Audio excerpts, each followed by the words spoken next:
நார்ச்சத்துக்காக காய்கள் நம்ம நிறைய சேர்த்தணும்னு சொல்லுவாங்க.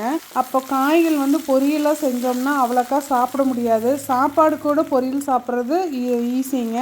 இதுவே நம்ம வெறும் காய் மட்டும் எடுக்கிறோம் அப்படின்னா காய்களை பெரிய பெரிய துண்டுகளாக கட் பண்ணி செஞ்சிங்கன்னா ரொம்ப ரொம்ப டேஸ்ட்டாகவும் இருக்கும், வேலையும் ஈஸியாக முடியும். வெண்டைக்காய் இந்த மாதிரி பெருசாக கட் பண்ணிட்டு தேங்காய் எண்ணெய் நல்லா சூடானதுக்கப்புறமா அந்த காயை போட்டு நல்லா வதக்கிக்கணும். மூடி வச்சோம்னா அந்த வலுவலுப்பு வந்துடும். ஓப்பன் பேன்லேயே நல்லா வேக வச்சுட்டு அதாவது வதக்கிட்டு அதில் உப்பு ப்ளைன் மிளகாத்தூள் மட்டும் சேர்த்துனாலே டேஸ்ட்டாக இருக்குங்க.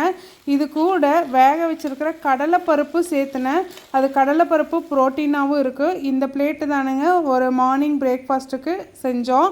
அதே மாதிரி பைத்தங்காயின்னு சொல்லுவாங்க இல்லைங்களா, அதையும் நல்லா பெருசு பெருசாக அது பொரியல் மாதிரி செஞ்சு பழைய சாப்பாட்டு கூட சாப்பிடும்போது அவ்வளோ ஒரு அமிர்தமாக இருந்தது. அது உடலுக்கும் அமிர்தமாக தான் இருக்கும். கண்டிப்பாக இதை ட்ரை பண்ணி பாருங்கள். இனிப்பை சுத்தமாக தவிர்த்துட்டு மத்தியானம் நம்மளுக்கு பிடிச்ச மாதிரி எந்த மீல் வேணாலும் சாப்பிட்லாம். காலையிலையும் நைட்டும் முடிஞ்ச வரைக்கும் ஊச்சத்தை குறைச்சிட்டு நம்மளுக்கு காய்கறிகள் நிறைய சேர்த்துற மாதிரி சாப்பிட்டு பாருங்கள். உங்களுக்கே நல்ல வித்தியாசம் தெரியும். கண்டிப்பாக ட்ரை பண்ணுங்கள். தேங்க்யூ.